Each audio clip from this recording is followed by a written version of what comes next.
मैं screen connect करता हूँ। अच्छा, ये हमारे जो है ना कुछ रिमेनिंग पॉइंट हैं, तो वो इंशाल्लाह हम कवर करने की कोशिश करते हैं। अच्छा जी। अच्छा, पहले ना ये कि व्यू देखते हैं कि व्यू क्या चीज़ है, ठीक है। असल पे जिस तरह अभी हम सेलेक्ट क्यूरी वगैरह लगाते हैं ना, तो अभी हम क्या करते हैं कि किसी भी टेबल पे हमने ज्वाइन लगाना हो, ज्वाइन लगाते हैं, सेलेक्ट क्यूरी अप्लाई करते हैं उसमें। मैं क्लीन कर लूँ इसे।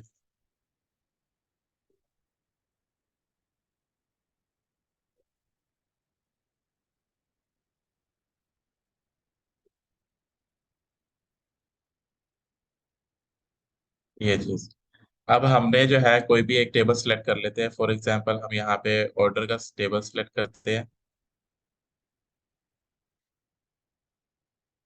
ठीक है। और इसके अंदर जो है यानी कि अभी हम ये हमने एलियस दे दिया है इसे।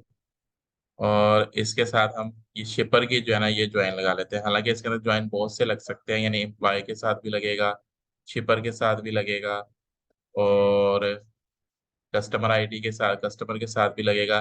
तो तब जाके जो है हमारा पूरा डाटा शो होगा कि भाई कौन सा एम्प्लॉय है और कौन सा एम्प्लॉय किस कस्टमर को किस शिपिंग के थ्रू जो है ना डिलीवरी कर रहा है, ऑर्डर दे रहा है, ठीक है।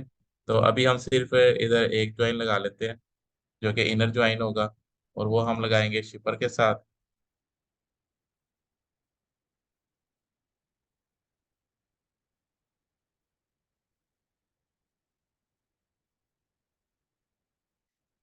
डॉट शिपर आईडी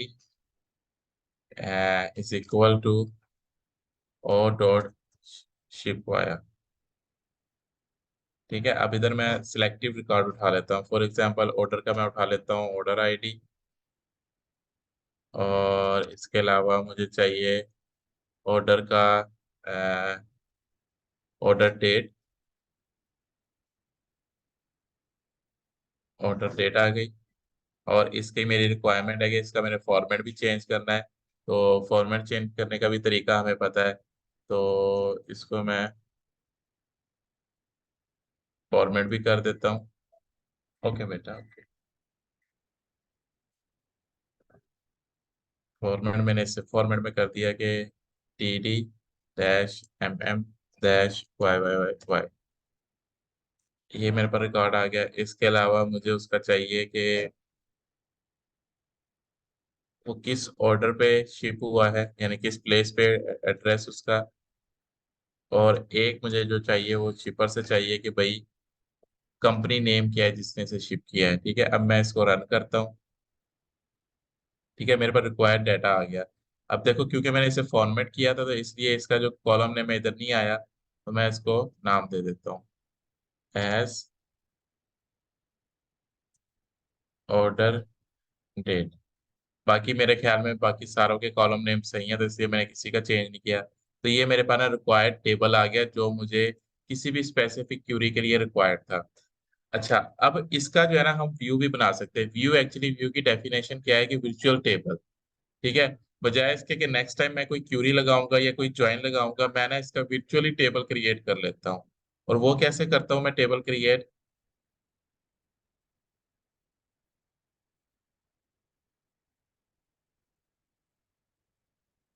क्या ये उसका सिंटेक्स क्या है कि क्रिएट व्यू एज, अंदर जो है ना बस वो क्यूरी लिखनी है। तो मैंने क्या किया, मैंने किया इसको होम पे गया, मैंने इस व्यू का नाम रख दिया व्यू गेट ऑर्डर डिटेल, और आगे ये मैंने इसकी ये क्यूरी लिख दी, ठीक है। तो अब मैंने इसको कर दिया एग्जीक्यूट, तो मेरे पास जो है ना ये व्यू क्रिएट हो गया। अब ये नेक्स्ट टाइम जो है ना मुझे ये क्यूरी लिखने की जरूरत नहीं है। अब जो मैं क्यूरी या सिलेक्ट लिखूंगा ना, मैं इस व्यू पे लिखूंगा और मुझे वो वाला रिक्वायर्ड डाटा मिल जाएगा। फॉर एग्जाम्पल ये देखो, सिलेक्ट स्टैटिक फ्रॉम ये, इसको मैंने रन किया तो मुझे सेम वो डाटा मिल गया जो मैंने इस क्यूरी के अंदर लगाया था। अब इसका फायदा ये है कि इसको मुझे दोबारा बार बार जो है ज्वाइन लगाने की जरूरत, या कहीं रिपोर्टिंग वगैरह में ज्यादा व्यू यूज होते हैं कि ऑलरेडी हमने virtually टेबल क्रिएट करके रखे होते हैं, और इसके अंदर वेयर भी लग जाएगी, ऑर्डर बाय भी लग जाएगा। इस तरह करके जो है ना हमने virtually टेबल क्रिएट किए होते हैं, एक्चुअल में वो टेबल नहीं होते। लेकिन virtually जो है ना वो अपने पास एक टेबल क्रिएट करके रख लेते हैं, और उसमें ये होता है कॉम्बिनेशन ऑफ टेबल होता है। ठीक है, अब ये जो डाटा है ये फिजिकली इस टेबल पे एग्जिस्ट नहीं करता है, या ये वाला डाटा फिजिकली इस टेबल पे एग्जिस्ट नहीं करता है। ये सिर्फ व्यू के तौर पे जो है ना virtually उसने अपने पास क्रिएट कर लिया है, और ये एज अ टेबल ही यूज होता है मेन टू से, कि इस पे आप वेयर क्लॉज भी लगा सकते हो। फॉर एग्जाम्पल मैं इधर कहता हूँ कि शिप एड्रेस सिर्फ वो वाले आए जिनके जो है ना अंदर ये कह लो कि एड्रेस में टू आ रहा है, या इस तरह करके जिनके एड्रेस में टू आ रहा है। ठीक है, आगे पीछे जो मर्जी हो, लेकिन जिनके एड्रेस में टू आ रहा है वो वाले मेरे पास सारे आए। ठीक है, ये सेम उसी तरह देखो ये अप्लाई हो गया। अब कितने रिकॉर्ड है, 322 रिकॉर्ड आए मेरे पास। ये वेयर क्लॉज, ऑर्डर बाय, फिर यहाँ पे मैं इसको ऑर्डर बाय लगा सकता हूँ, ऑर्डर बाय लगा सकता हूँ इसी पे सेम ऑर्डर आईडी पे, कि पुराने या नए ऑर्डर मेरे पास पहले आए, पहले शो हो, और पुराने ऑर्डर बाद में शो हो। तो इसी तरह करके ये ऑर्डर बाय मैंने लगा दिया इस पे। यानी कि ये सेम टेबल का बिहेवियर देगा, लेकिन एक्चुअल में ये फिजिकली कोई टेबल एग्जिस्ट नहीं करता होगा मेमोरी पे। ये हम virtually क्रिएट करेंगे बेस्ड ऑन क्यूरी, जो क्यूरी हमें रिक्वायर्ड होगी उसकी बेस पे जो है ना हम एक व्यू बना लेंगे। ठीक है, फायदा इसका क्या होता है, फायदा इसका ये होता है कि कल को यानी कि एक दूसरा डेवलपर है वो कहता है कि भाई मुझे भी इस तरह का रिकॉर्ड चाहिए, तो ऑब्वियसली वो अपने प्रोग्राम में ये वाली क्यूरी लिखेगा फिर। ठीक है, तो बजाय इसके कि वो भी अपने प्रोग्राम में क्यूरी लिखे, हम भी अपने प्रोग्राम में डिफरेंट क्यूरी लिखें, तो हम एक व्यू क्रिएट कर देते हैं उसका। तो वो भी ये व्यू यूज कर लेगा और हम भी ये व्यू यूज कर लेंगे। हमेशा जब भी एप्लीकेशंस वगैरह बनती है ना, तो वो एक सिस्टम पे डिपेंडेंट नहीं होती, उसके साथ बहुत से सिस्टम कनेक्टेड होते हैं। फॉर एग्जांपल एक कंपनी की अगर एक एप्लीकेशन चल रही है, अटेंडेंस सिस्टम भी होगा उसका, अकाउंट सिस्टम भी होगा, फाइनेंस सिस्टम भी होगा, इसी तरह करके सेल परचेज का सिस्टम भी होगा, सारे सिस्टम अलग अलग होते हैं। ठीक है, और इसी तरह रिक्रूटमेंट सिस्टम होगा। लेकिन अगर देखा जाए ना, ये सारे सिस्टम आपस में कनेक्ट भी होते हैं। मेन टू से कि फाइनेंस वालों को भी एम्प्लॉय का टेबल चाहिए, जिन्होंने यानी कि डाटा एंट्री की, यानी कुछ ना कुछ टेबल वहां से, कुछ ना कुछ इन्फॉर्मेशन वहां से ले रहे होंगे। एचआर वालों का भी एम्प्लॉय का टेबल चाहिए, सेल परचेज को भी एम्प्लॉय का टेबल चाहिए। ये इस तरह करके जो है ना ये टेबल आपस में कनेक्टेड होते हैं। तो इसलिए जो है ना हम अगर ऐसी चीजें यानी कि बनाते हैं, यानी कि इन्होंने ये फैसिलिटी दी हुई है कि जब आपके सिस्टम इस तरह में कनेक्टेड हो, तो बजाय इसके कि कोई डायरेक्ट टेबल को हिट करे, क्योंकि जाहिर सी बात है टेबल को हिट करने के टेबल में तो सारा डाटा पड़ा है, हो सकता है यहाँ पे एम्प्लॉय के टेबल में हमने सिर्फ एक्टिव एम्प्लॉय चाहिए हो, तो बजाय इसके कि हम टेबल को हिट करके एक्टिव एम्प्लॉय लें, तो उसका व्यू क्रिएट कर देते हैं एक्टिव व्यू, एक्टिव एम्प्लॉय। तो वो फिर जो है ना व्यू में से वो जो है क्या नाम है ना हिट करता है। ठीक है, तो ये वर्चुअल टेबल होते हैं, एक्चुअल टेबल नहीं होते ये। तो ये यानी कि इस तरह हेल्प आउट करते हैं कि इसके अंदर हम कुछ भी लगा लें, और उसके बाद जब ये व्यू बन जाए तो वो एज अ टेबल ही बिहेव करते हैं। और ये क्रिएट कहाँ पे होते हैं, ये अगर देखो यहाँ पे, ये रिव्यू, अब मैंने ये टेबल व्यू क्रिएट किया था, ये उसने, अच्छा ये उसने व्यू है ये, जो हमने यानी कि लोड किए ना, उसने क्रिएट किए मेरे को ये सारे व्यू। लेकिन हमने जो है, जो हमने क्रिएट किया वो ये वाला है। ठीक है, तो इस व्यू को अगर आपने अल्टर करना हो तो राइट क्लिक करके एडिट करके भी कर सकते हो आप। ठीक है, नहीं ये स्क्रिप्ट, ये एडिट, अल्टर, ठीक है, ये आप अल्टर कर सकते हो। लेकिन मैं सबको कहता हूँ क्योंकि हमने जाना है इसके थ्रू, तो इसकी कमांड है sp_help text, और यहाँ पे ये आ गया। तो मुझे व्यू की वो डेफिनेशन आ जाएगी जहाँ पे ये व्यू क्रिएट हुआ हुआ है। इसको फिर मैं कॉपी करूंगा, यहाँ पे पेस्ट करूंगा। फॉर एग्जाम्पल मैंने इसका डेट फॉर्मेट एडिट करना था, ये मैंने एक और एम डाला। अब अगर मैं क्रिएट करने जाऊंगा ना, तो वो मुझे आएगा कि ये ऑलरेडी, ये वाला ऑब्जेक्ट जो है वो ऑलरेडी क्रिएट हुआ हुआ है, तो क्रिएट नहीं होगा। अब ये क्या होगा, अल्टर। अब मैं इसे अल्टर कर दूंगा, तो ये मेरे पास व्यू अल्टर होगा। ठीक है, यानी कि अब ये जो रिटर्न करेगा वो इस क्यूरी की उसकी जो है ना जो भी रिक्वायर्ड होगी वो करेगा। अब मैंने इसको यहाँ से रन किया, तो ये देखो ये डेट का फॉर्मेट अब मेरे पास डिफरेंट आने लग गया। ठीक है, तो इसलिए इसकी वजह से ना व्यू यूज होता है। ये कमांड बहुत अहम कमांड है, sp_help text, जिससे जो है ना आप उसके अंदर की डेफिनेशन सिर्फ इसकी नहीं, अभी आगे आगे हम स्टोर प्रोसीजर देखने लगे हैं, फंक्शन देखने लगे हैं, ट्रिगर देखेंगे। तो उन सब में अगर उनको अल्टर करना हो हमने, तो SP_help टेक्स्ट से हम अल्टर कर सकते हैं। इसके अलावा एक कमांड होती है SP_help। ये जो है ना उसकी डेफिनेशन बताती है सिंपल। ये देखो कि भाई ये जो व्यू क्रिएट हुआ है ये कब क्रिएट हुआ था, ठीक है, किस DB के थ्रू क्रिएट हुआ है, व्यू का नाम क्या है, जो व्यू के अंदर फील्ड सेलेक्ट हो रही है, एक ऑर्डर ID सिलेक्ट हो रहा है, एक ये सिलेक्ट हो रहा है, एक ये सिलेक्ट हो रहा है, एक ये सिलेक्ट हो रहा है। इसके अंदर कोई भी आइडेंटिटी की नहीं है, वो आइडेंटिटी की हम पढ़ेंगे क्या होती है। इसके अलावा रो कोई भी GUID कॉलम नहीं जनरेट कर रही, ठीक है। तो इस तरह करके जो है ना अगर SP_help लिखेंगे तो उसके बारे में इंफॉर्मेशन आ जाएगी सारी। कभी कभी हमें ये इंफॉर्मेशन रिक्वायर्ड होती है कि ये स्टोर ये जो है ना व्यू बना कब था, ठीक है। इस तरह की चीजें हमें कभी कभी रिक्वायर्ड होती हैं, ठीक है। तो इस तरह करके जो है ना हमारा ये व्यू वर्क करता है कि भाई ये virtually टेबल होता है, ठीक है। इसके पीछे कोई ना कोई क्यूरी बाइंड हुई होती है, उस क्यूरी में की मदद से यानी कि हम एक व्यू क्रिएट कर देते हैं। और जब व्यू क्रिएट हो जाता है तो वो एज अ यानी कि नॉर्मल टेबल ही बिहेव करता है। उस पर ऑर्डर बाय लग सकते हैं, उस पर ग्रुप बाय लग सकता है, हर चीज जो यानी कि ये समझ लो एक टेबल ही है। अगर यहाँ पे हम इसको व्यू ना नाम ना दें तो कोई भी नहीं पहचान सकता कि ये टेबल है कि व्यू। जिस तरह के ये, इनको नहीं आप पहचान सकते ये टेबल है कि व्यू। अच्छा एक मैं यहाँ पे इंपॉर्टेंट चीज बताना चाह रहा हूँ कि स्पेसिस कभी भी हमने यूज नहीं करने। ये जो किया हुआ है ये बहुत गलत किया हुआ है। अब स्पेसिस कोई भी यूज नहीं करता, इसकी वजह से बहुत ज्यादा हर्डल्स आ सकती हैं, ठीक है। तो इसकी अगर यानी कि स्पेस यूज करने की बजाय वो वाला लेटर हम कैपिटल लिखते हैं, इसे हम कैमल वो कहते हैं कैमल सिंटेक्स कहते हैं। यानी कि हर ऐसा वर्ड देखो, हर ऐसा वर्ड जो नया वर्ड शुरू हो रहा हो वो कैपिटल में, बाकी सारे स्मॉल, ठीक है। तो ये स्पेसिस कभी भी ना क्लासेस में, ना स्टोर प्रोसीजर में, ना टेबल में, किसी के नाम में जो है ना हमने स्पेसिस नहीं यूज करनी। इवन कि अब तो रिकमेंडेड है कि जो हम फोल्डर नेम भी रखते हैं ना विंडोज के, उनमें भी स्पेसिस नहीं यूज करनी, ठीक है। तो वो सम टाइम जो है ना हर्डल्स बनती है, यानी कुछ ऐसी फंक्शन या कुछ ऐसे यानी कि क्लासेस होती हैं जो स्पेसिस को सपोर्ट नहीं करती। तो वहां पे जो है ना फिर प्रॉब्लम आ जाती है हमारे लिए। तो ये हमारा व्यू था। तो व्यू से रिलेटेड अगर कोई क्यूरी है तो वो यानी कि क्लियर कर लेते हैं, अदरवाइज हम आगे चलते हैं। अच्छा शुएब भाई, ये व्यू टेबल के ऊपर अपडेट या डिलीट क्या क्या कमांड हम यूज करते हैं, नहीं तो ये व्यू नहीं नहीं, वो नहीं हो सकती। विजुअल टेबल से। वो नहीं हो, क्योंकि अच्छा ये वो नहीं वर्चुअल टेबल है ना, बहुत अच्छा क्वेश्चन है ये। क्योंकि ये वर्चुअल टेबल है तो इस पे जो है ना कमांड इफेक्ट नहीं होगी, ठीक है। कमांड जो है वो सिर्फ हमारे जो फिजिकल टेबल है उसी पे होगी। इसलिए ना इसका नाम भी व्यू रखा गया है, ये सिर्फ देखने के लिए है बस, ठीक है। यानी कि जो डाटा आपने देख रहा हो ना सिर्फ उसके लिए है ये। ना इसमें कोई अपडेशन हो सकती है, ना इसमें कोई डिलीट हो सकती है। हाँ, अगर फिजिकल टेबल में कोई अपडेट हुई, डिलीट हुई, तो इस पे ऑटोमेटिकली अफेक्ट हो जाएगी। एक्चुअली ये व्यू बैक में तो ये क्यूरी ही चलाता है ना, बैकएंड पे ये यानी कि एक्चुअल डाटा से ही डाटा लेके आता है। तो इसलिए जो चीज उस टेबल पे यानी कि जो चीज इस पे अफेक्ट होगी, इस पे ऑटोमेटिकली वो अफेक्ट हो जाएगी। जो फ्रंट एंड पे हमें व्यू नजर आ रहे हैं वो एक्चुअल में व्यू नहीं बने हुए, कोई यानी फिजिकल एलोकेशन नहीं हुई हुई उनकी। जब ये व्यू कॉल करते हैं बैक एंड पे हमारी ये क्यूरी ही चलती है।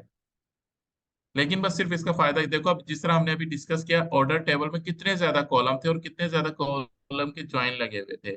अब वो चीजें किसी को एक्सप्लेन करना कि भाई ये डाटा इस टेबल से आ रहा है, ये टेबल डाटा इस टेबल से आ रहा है, तो बजाय हम वो चीजें एक्सप्लेन करने के, हम उन्हें कह देते हैं कि भाई ये आपके लिए व्यू बना दिया, आप ये यूज करें एज अ टेबल। क्योंकि बहुत सी ये देखो, अब यानी कि एक डिपार्टमेंट है अकाउंट का। अब अकाउंट के डिपार्टमेंट को एम्प्लॉय के टेबल से सिर्फ डाटा गेट करना होगा बस। वो एम्प्लॉय को एडिट नहीं कर सकता। एडिट एम्प्लॉय को कौन करेगा? सिर्फ HR का डिपार्टमेंट। कोई नया एम्प्लॉय है तो वो ऐड करेगा। कोई एम्प्लॉय की इंफॉर्मेशन चेंज हुई है, यानी कि मैरिटल स्टेटस चेंज हुआ है उसका, या यानी कि कुछ और इन्फॉर्मेशन चेंज हुई है, तो HR वाले ऐड करे अपडेट करेंगे। कोई एम्प्लॉय रिजाइन दे के गया है तो वो कौन सा HR डिपार्टमेंट वहां से डिलीट करेगा। लेकिन अकाउंट डिपार्टमेंट या कह लो सेल एंड परचेज डिपार्टमेंट, वो सिर्फ एम्प्लॉय की इंफॉर्मेशन को देख सकते हैं, गेट कर सकते हैं। तो इसलिए जो है ना जो ये लिमिटेशन अप्लाई होती है ना, तो इस वजह से जो है ना यानी कि व्यू वहां पे बहुत काम आते हैं कि हम उन्हें बजाय इसके कि डायरेक्ट टेबल दें, हम डायरेक्ट उन्हें व्यू दे देते हैं कि भाई आप ये व्यू यूज करें, क्योंकि आपने तो डाटा देखना है ना सिर्फ। ठीक है।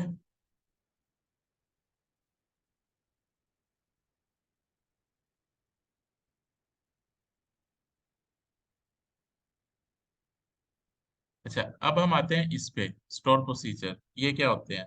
अच्छा, इससे पहले कि हम पहले अभी स्टोर प्रोसीजर शुरू करें ना, एक चीज समझो। वो ये कि एक हमारी डेटाबेस है, ठीक है, जिस तरह अभी हमने एग्जांपल ली। अब आपने ये चीज भी देखी होगी कि एक कंपनी या कोई भी चीज हो, जिस तरह फेसबुक की एग्जांपल ले लो। फेसबुक की वेब एप्लीकेशन भी है, फेसबुक की एंड्रॉयड एप्लीकेशन भी है, फेसबुक की मोबाइल एप्लीकेशन में आईफोन एप्लीकेशन भी है, फेसबुक की ब्लैकबेरी के अंदर ब्लैकबेरी की एप्लीकेशन भी है। इसी तरह फेसबुक की यानी कि डेस्कटॉप एप्लीकेशन भी एक है। यानी कि एक ही एप्लीकेशन है, लेकिन उनके यानी कि कह लो कि यूज करने के जो प्लेटफॉर्म है ना, वो कितने ज्यादा है। अब जाहिर सी बात है, जब उन्होंने प्लेटफॉर्म ज्यादा प्रोवाइड किए, अब जैसे एक प्रोजेक्ट जो आईफोन आईफोन के लिए बना होगा, एक प्रोजेक्ट है जो एंड्रॉयड के लिए बना होगा, एक प्रोजेक्ट है जो वेब एप्लीकेशन के लिए बना हुआ, क्योंकि जिस एप्लीकेशन के लिए हमने प्रोजेक्ट बनाना होता है उसी को हमने फॉलो करना होता है ना। अब HTML जो है वो आईफोन के प्रोजेक्ट के लिए तो नहीं चल सकती। अगर आईफोन के अंदर प्रोजेक्ट हमें बनाना है वो स्विफ्ट में बनाना पड़ेगा या C++ में बनाना पड़ेगा। इसी तरह करके एंड्रॉयड के लिए भी HTML नहीं चलती। हम जो HTML कर रहे हैं हम अभी सिर्फ वेब एप्लीकेशन के लिए करेंगे। ठीक है, HTML CSS से डिजाइन करती है वेब एप्लीकेशन के लिए, जो यूजर इंटरफेस होता है वो डिजाइन करती है। लेकिन अगर हमने ब्लैकबेरी की एप्लीकेशन बनानी होगी तो हमें डिफरेंट लैंग्वेज चूज करनी होगी, डिफरेंट प्रोजेक्ट बनाना होगा।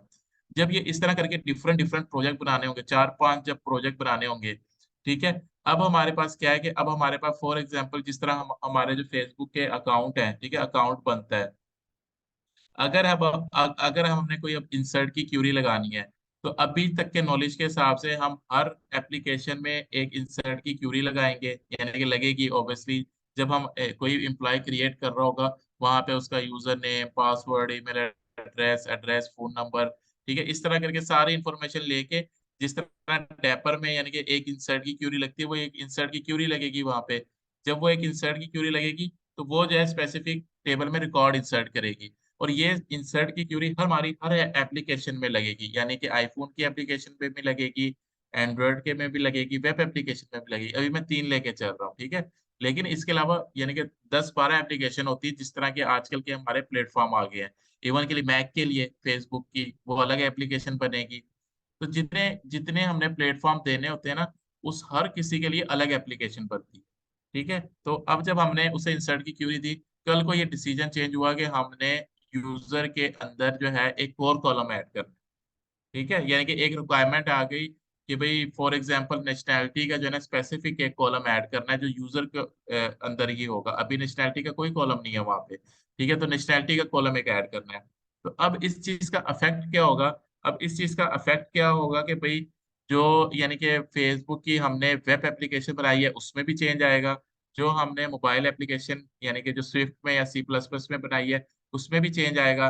और सेम इसी तरह जो एंड्रॉइड की हमने एप्लीकेशन बनाई है एंड्रॉइड, उसके अंदर भी चेंज आएगा। ठीक है, अभी मैं 3 एप्लीकेशन लेके चल रहा हूँ। अब ये तीनों जो चेंज है ना, यानी कि तीनों एप्लीकेशन में ये चेंज आएंगे।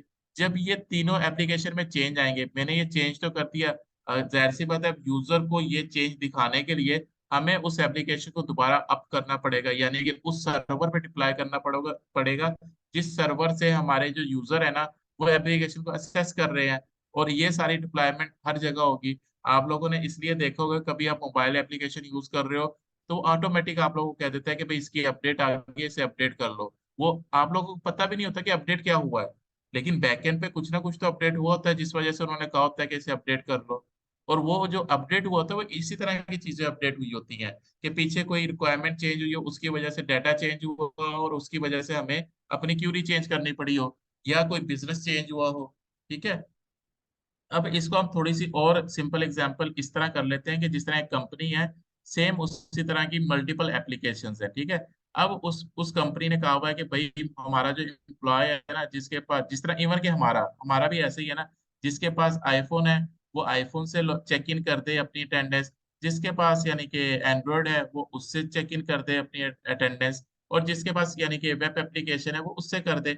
या हमारी उधर मशीनें भी लगी हुई है फिजिकली, कि भाई जो यानी कि वैसे आता है तो मशीन पे भी अपने आप को फिंगरप्रिंट के थ्रू चेक इन करते। अब इस चेक इन में अगर कोई भी एक चेंज आ जाता है, जो कि आता रहता है, वो आता रहता है कैसा है कि जिस तरह अभी हमारी टाइमिंग चेंज चेंज हुई थी, रमजान की टाइमिंग जो चेंज हुई थी, कि वो कैलकुलेशन जो है ना 5 घंटे के हिसाब से, जिसने 5 घंटे अपने पूरे कर लिए, तो उसका उस डे के जो आवर्स है ना, वर्किंग आवर, वो कंप्लीट हो गए। ठीक है, जब रमजान खत्म होगा दोबारा वो चेंजिंग आएगी। ठीक है, इस तरह करके ये चेंजिंग आई। अब जब वो चेंजिंग आई, अगर तो हमने ये सारी चीजें हर एप्लीकेशन के लिहाज से उसमें जितना भी हमारा नॉलेज है, वो अपडेट की कमांड हर एप्लीकेशन में चेंज करनी पड़ेगी हमें। तो जब वो हर एप्लीकेशन में चेंज करेंगे, हर एप्लीकेशन की डिप्लॉयमेंट जाएगी। हर एप्लीकेशन की जब डिप्लॉयमेंट जाएगी, तो हर यूजर को जब तक वो उसे अपडेट नहीं करेगा, तब तक उसके पास अपडेट एप्लीकेशन नहीं आएगी, तब तक वो उस नए रूल के लिए जो है ना वो एलिजिबल नहीं होगा। ठीक है, ये बात लगी समझ में कि हर किसी को अपडेट करना भी जरूरी है। हमने तो डिप्लॉय कर दिया सर्वर पे, लेकिन अपडेट करना भी जरूरी है। तो इसलिए जैसे ही रमजान शुरू होंगे तब अपडेट करना पड़ेगा, जैसे ही रमजान खत्म होंगे तब अपडेट करना पड़ेगा। तो इस तरह की जो चेंजिंग है ना, कि भाई हमें बजाय इसके कि हम हर एप्लीकेशन पे करें ना, तो ऐसी चेंजिंग जो डीबी से रिलेट कर रही हो, उसके लिए जो है ना हमारे पास स्टोर प्रोसीजर यूज होते हैं। तो हम करते कैसे हैं, ये एक तरह के फंक्शन ही होते हैं, यानी कि फंक्शन और स्टोर प्रोसीजर थोड़े सेम ही होते हैं, लेकिन यहाँ पे स्टोर प्रोसीजर ज्यादा यूज किए जाते हैं। इनमें डिफरेंस क्या होता है वो हम अभी देख लेंगे। ठीक है, लेकिन स्टोर प्रोसीजर को ज्यादा प्रेफरेंस दी जाती है। ठीक है, और वो एक रीजन है जिसकी वजह से सबसे ज्यादा इन्हें प्रेफरेंस दी जाती है। वो रीजन आप लोग मुझे ढूंढ के बताओगे, क्योंकि पहले भी उन्होंने ही ढूंढा था। तो ये आप लोग ढूंढोगे कि क्या रीजन होती है बैकएंड पे, कि भाई स्टोर प्रोसीजर को ज्यादा प्रेफरेंसेस दी जाती है पर फंक्शन के। ठीक है, लेकिन जब वो स्टोर प्रोसीजर अब बनेगा, तो हम ये जितना भी बिजनेस है ना, बजाय इसके कि हम क्यूरी में लिखें या अपने बैकएंड उसमें लिखें, प्रोग्राम में लिखें या डेपर में लिखें, तो हम जो है ना ये स्टोर प्रोसीजर में लिख देते हैं। तो फिर क्या होता है कि बजाय इसके कि हम जो है ना वहां से क्यूरी कॉल करें, यानी कि बजाय जो हमने इंसर्ट की अपडेट की क्यूरी टेपर में लिखी हुई है वो कॉल करें, हम क्या करते हैं, हम स्टोर प्रोसीजर को कॉल करते हैं। ठीक है, तो स्टोर प्रोसीजर के अंदर जो भी हो रहा होगा ना, वो हमारा जो है ना यानी कि अफेक्ट होगा उसमें। ठीक है, अब इसकी छोटी सी एग्जांपल करके देख लेते हैं। ठीक है, तो ताकि आपको जो है ना इसकी समझ लग जाए। फॉर एग्जांपल हमारे पास ये एक टेबल है, ये छोटा टेबल है, इसी को हम ले लेते हैं। ये हमारे पास एक शिपर का टेबल है। ठीक है, ये वाला, इसको मैं अगर अभी सिलेक्ट करूं,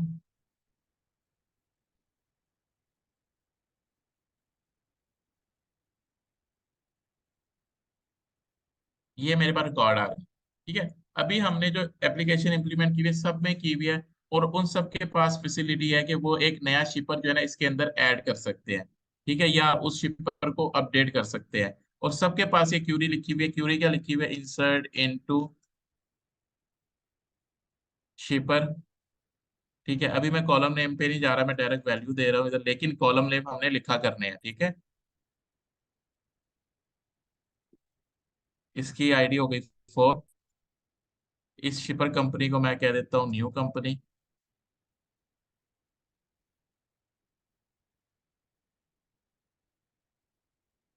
और इसको मैं कोई फोन नंबर भी दे देता हूँ, 503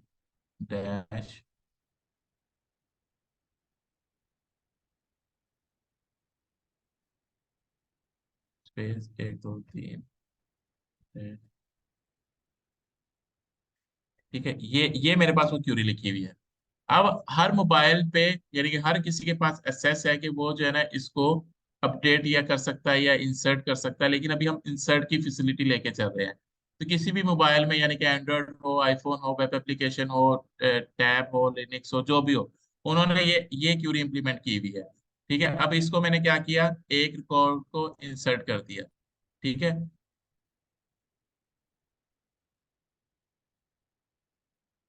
अच्छा ये क्यों कह रहा है, ये हम जब अभी वो देखेंगे ना, की देखेंगे प्राइमरी की, तो आपको समझ आ जाएगी कि मैंने हमें ये क्यों रिमूव करना पड़ा है। तो ये एक रो अफेक्टेड हो गई है, और ये हमारे पास ये रिकॉर्ड आ गया। ठीक है, अब क्या होता है कि अब फॉर एग्जांपल यहाँ पे एक और कॉलम ऐड हो जाता है, जिसको हम ऐड भी कर देते हैं अभी, अल्टर शिपर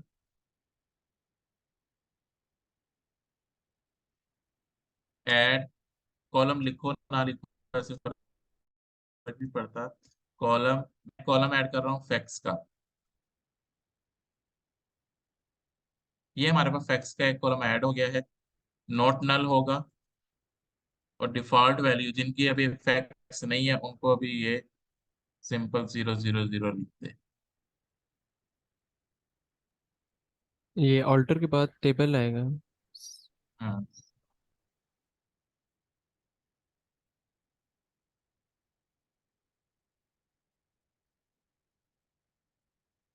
ठीक है। अब ये कॉलम ऐड हो गया है।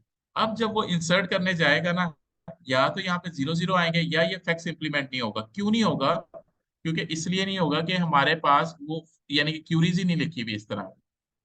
ठीक है। तो इस काम के लिए जो है ना स्टोर प्रोसीजर यूज होता है। अब देखो स्टोर प्रोसीजर का फायदा क्या होगा, अगर हमने यही क्यूरी स्टोर प्रोसीजर में लिखी हो, और स्टोर प्रोसीजर के थ्रू जो है हम इंसर्ट वगैरह करवा रहे हो, और वो वाला स्टोर प्रोसीजर कॉल हो रहा हो, तो उस केस में हमें क्या होगा, यानी कि इस तरह की जो फैसिलिटी है उसे हम अवेल कर सकते हैं। कोई भी चीज आल्टर होगी, डिलीट होगी, तो हम उसको अवेल कर सकते हैं। कैसे होगी? हम यहाँ से इसका पहले सिंटेक्स देख लेते हैं।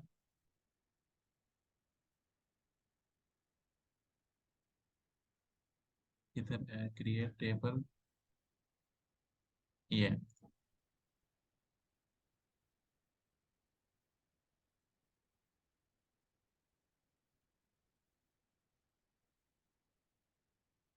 मैं इस स्टोर प्रोसीजर का नाम रख देता हूँ ऐड शिपर। ठीक है। अब मैंने आपको बताया कि स्टोर प्रोसीजर सेम एज कैसे काम करते हैं, सेम एज फंक्शन काम करते हैं। जिस तरह फंक्शन के पैरामीटर होते हैं, इस तरह इनके भी पैरामीटर होते हैं यहाँ पे। ठीक है। और पैरामीटर हम कैसे लिखते हैं, एट दी रेट के साथ हम, यानी कि ये देखो ये पैरामीटर लिखा हुआ है। ठीक है। इस तरह करके हम इसे पैरामीटर असाइन करेंगे। पैरामीटर क्यों चाहिए? कि अगर हमें कोई, क्योंकि देखो हमें ये वैल्यू चाहिए ना, इधर जो हमने इंसर्ट किया ये वैल्यू चाहिए हमें। ठीक है। जिस तरह मैं ऐसे कर देता हूँ न्यू कंपनी, सॉरी, यहाँ पे आएगा कंपनी नेम। ठीक है। और इसके बाद वारचार, जो भी यानी कि इसकी हमने रेंज रखी हुई है टेबल में, उस हिसाब से हम यहाँ पे रेंज रख लेंगे। इसके बाद हमारे पास आएगा फोन, वारचार, इसे मैं 15 कर देता हूँ। ठीक है। अब इसके अंदर हमारे पास क्या आएगी, वो क्यूरी आएगी जो हमने इसको एग्जीक्यूट करनी है। ठीक है। यहाँ पे जब ये कॉल हो, वो कंपनी नेम जो इसमें आ रहा है वो इसमें चला, इस इधर से आए। ठीक है। और वो फोन नंबर जो इसमें आ रहा है वो इधर से आ जाए। क्योंकि अब इसमें फैक्स भी ऐड हो गया है, तो हमें अब फैक्स की वैल्यू भी देनी है। ठीक है। और फैक्स की अगर हम नहीं देंगे तो डिफॉल्ट ये चली जाएगी। आपने अक्सर नोट किया होगा कि फैक्स की वैल्यू सेम वही होती है जो फोन नंबर होता है। तो लेकिन हमारे केस में भी हमने कहा कि फैक्स की वैल्यू वही है जो फोन नंबर है। अब इसको हमने कर दिया एग्जीक्यूट। क्या कर रहा है, सेम वैसा ही फंक्शन बना है, क्रिएट प्रोसीजर। ठीक है। क्रिएट प्रोसीजर पूरा लिखो या प्रोक लिखो, दोनों सेम। ठीक है। मैं प्रोक लिख देता हूँ। ठीक है। क्रिएट प्रोसीजर हमने किया, उसके अंदर उसने क्या किया कि ऐड, यानी कि ये नाम है उसका, हमने किया ऐड शिपर, और उसको हमने दो पैरामीटर दे दिए। ठीक है। अब ये पैरामीटर, इस एसपी को मैंने एग्जीक्यूट कर दिया।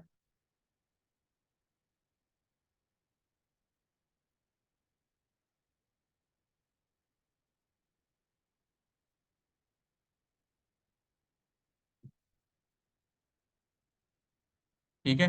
ये अब एग्जीक्यूट हो गया है।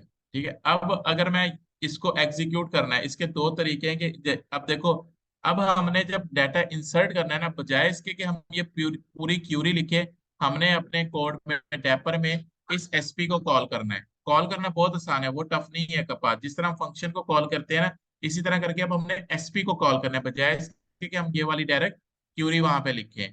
तो एसपी को कॉल करने के दो तरीके हैं। एक तो है कि एक्सी एक्स इस तरह करके ऐड करते हैं।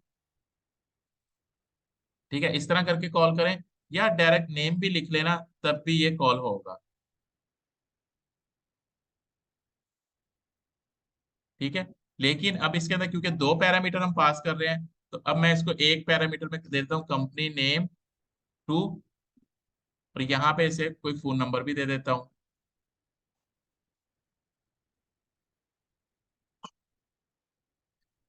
और सेम इसी तरह इसको भी मैं कॉल, ये प्रोग्राम से हमने कॉल करना है, ये हम सीख जाएंगे। कॉल करना कोई मुश्किल नहीं है, ये क्रिएट करने की लॉजिक समझो क्यों क्रिएट कर रहे हैं हम लोग।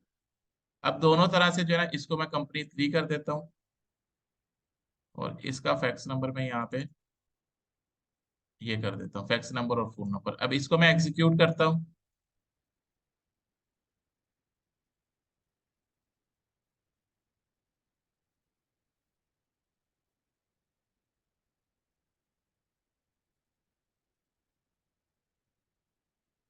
स्ट्रिंग और बाइनरी,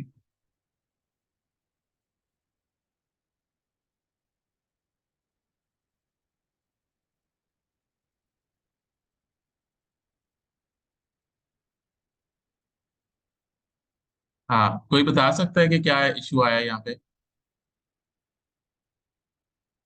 इशू ये है कि हमने ऐसे कितने का आए हुए हैं, 10, और यहाँ पे हम कितने पास कर रहे हैं ऐसे? 10 फोन ही कर नंबर रहे के हैं। लिए तो ठीक है, ठीक है, लेकिन ये जब फैक्स में एंटर कर रहे हैं तो वहां पे गलती आ रही है, तो हम इसे बजाय 15 करने के ना, सॉरी, इसको भी 10 ही कर देते हैं, और यहाँ पे थोड़ी वैल्यू कम कर देते हैं हम, ये भी कम कर देते हैं, ये भी, 3 3 6 3 9, अभी भी बहुत कम है, चलो अभी ये फोन नंबर ये रख दे। तो इन चीजों का हमें खास ख्याल रखना होता है कि पैरामीटर वैसे पास करें कि जो जो है ना, यानी कि एक्सेप्टेबल हो। 4 और 3, तो यहाँ पे भी मैं ये कर, ठीक है, ये एक रो अफेक्ट हो गई है। अब हम दोबारा जाके देखते हैं, ये देखो ये आ गया। सेम इसी तरह मैं इस लॉजिक से कॉल करता हूँ ई एक्स ई के बगैर, ये एक और रो फैक्ट्री हो गई है, और ये, समझ आई बात की? ठीक है। अच्छा, एसपी सिर्फ इस काम के लिए यूज नहीं होता, ठीक है। क्यों यूज नहीं होता, यानी कि इसके अंदर आप सिलेक्ट भी लगा सकते हो, इंसर्ट भी लगा सकते हो, बिजनेस अप्लाई कर सकते हो यहाँ पे। इसलिए यानी कि बजाय इसके कि ऐसा बिजनेस, ये बात गौर से समझो, ऐसा बिजनेस जो टोटली डीबी पे डिपेंड कर रहा हो, हम वो मैक्सिमम ट्राई करते हैं कि वो एसपी के अंदर हम लिखें। उसका फायदा अगेन वही होता है, मैं पिछली बात की तरफ जाऊंगा, कि बजाय इसके कि हमारी हर एप्लीकेशन अपनी एप्लीकेशन के अंदर बिजनेस अप्लाई करेगी वो वाला, या वो वाली चीजें अप्लाई करेगी, तो हम जो है ना वो चीजें कहाँ पे हैंडल करते हैं, एसपी में हैंडल करते हैं। इसकी मैं आप लोगों को एक और एग्जांपल देना चाहता हूँ कि फॉर एग्जांपल आप लोगों ने एक कंपनी का एक फॉर्म बनाया, एम्प्लॉय रजिस्ट्रेशन का फॉर्म बनाया, ठीक है, और उसके आप लोगों ने अक्सर देखा होगा कि चलो एम्प्लॉय रजिस्ट्रेशन छोड़ो, जो एचईसी से हमारे डॉक्यूमेंट रजिस्टर्ड होते हैं, सॉरी ये वेरीफाइड होते हैं या वेरिफिकेशन के लिए भेजते हैं, उनका एक फॉर्म है। और वो अगर आप फॉर्म देखो ना, काफी लेंथी फॉर्म है, यानी कि उसमें बैचलर की इंफॉर्मेशन है, इंटर की इंफॉर्मेशन है, पर्सन की अपनी इंफॉर्मेशन है, पासपोर्ट की इंफॉर्मेशन है, और इसके अलावा एड्रेस की इंफॉर्मेशन है। अब ये सारी इंफॉर्मेशन एक टेबल में तो स्टोर नहीं होती। जब ये एक टेबल में स्टोर नहीं होती, इसका मतलब है कि पीछे बैकएंड पे मल्टीपल टेबल होंगे जहां पे ये स्टोर होती होगी। तो जब मल्टीपल टेबल में स्टोर होती है, इसका मतलब है कि मल्टीपल इंसर्ट लगते होंगे उसके अंदर, यानी कि जो है उसके पर्सन इंफॉर्मेशन का एक इंसर्ट की क्यूरी पर्सन इंफॉर्मेशन में लगेगी, एक इंसर्ट की क्यूरी उसकी बैचलर डिग्री के टेबल पे लगेगी, एक इंसर्ट की क्यूरी उसकी इंटर के टेबल पे लगेगी, एक इंसर्ट की क्यूरी उसके डॉक्यूमेंट इंसर्ट करने में लगेगी। इस तरह करके मल्टीपल क्यूरीज लगती हैं। व्हाट विल बी हैपन अगर जो है पहली क्यूरी तो रन हुई सही तरह, दूसरी क्यूरी भी सही तरह रन हुई, तीसरी क्यूरी पे लाइट चली गई, ये एज्यूम कर रहा हूँ लाइट चली गई, लाइट जाती है, लेकिन कोई भी डिसास्टर हो गया, कोई भी, कि भाई पहली 2 क्यूरी चल गई, बाकी 3 नहीं चली। अब वो पहली 2 का चलना, इसका मतलब है कि अब जो नेक्स्ट टाइम वही बंदा आएगा, तो वो तो उसे कह रहा होगा कि भाई your record is already insert in employ table, या your record is already insert in bachelor table. तो ये तो मसला आ गया ना उसके लिए, वो अपना फॉर्म भी नहीं कंप्लीट कर सकता, उसका रिकॉर्ड भी इंसर्ट हुआ हुआ है लेकिन रिकॉर्ड है भी नहीं। तो उस केस में भी हम ये, अब ये क्या है, ये डीबी से रिलेटेड बिजनेस है, तो इसको हम क्या करते हैं, हम इसको यहाँ पे डीबी में हैंडल करते हैं, यानी कि डीबी का एक स्टोर प्रोसीजर लिखते हैं, उसको हैंडल करते हैं कि भाई यानी कि ये वाली क्यूरी एग्जीक्यूट हो, ये वाली हो, अगर इसमें से कोई भी फेल हो जाए तो सारी रोल बैक हो जाए। ठीक है, इस तरह की चीजें, यानी कि जो भी हमने बिजनेस अप्लाई करना होता है ना, सिर्फ डीबी से रिलेटेड, अगेन मैं कह रहा हूँ कि सिर्फ डेटाबेस से रिलेटेड, उसको हम ट्राई करते हैं कि हम अपने स्टोर प्रोसीजर में लेके जाएं। और उसका अगेन फायदा वही होता है कि अगर वो चीज मल्टीपल एप्लीकेशन में यूज हो रही होती है, तो हम सिर्फ यहाँ पे चेंज करेंगे बस। ठीक है। अब फॉर एग्जाम्पल ये वाली जो लॉजिक है, ये मैं वापस लेके आता हूँ कि नहीं भाई, मैंने ये जो क्रिएट किया हुआ ना ये वाला कॉलम, ये मैंने ड्रॉप करना है। तो ड्रॉप करने के लिए क्या है कि अगेन मैं यहाँ पे अल्टर टेबल आऊंगा, ड्रॉप करूंगा कॉलम, क्योंकि बिजनेस चेंज हो रहा है ना मेरा दोबारा, तो मैंने इस कॉलम को अब ये करके ड्रॉप।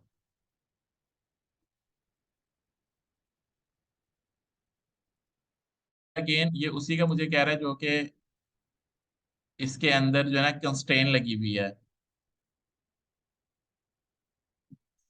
इस डिपेंडेंट कॉलम।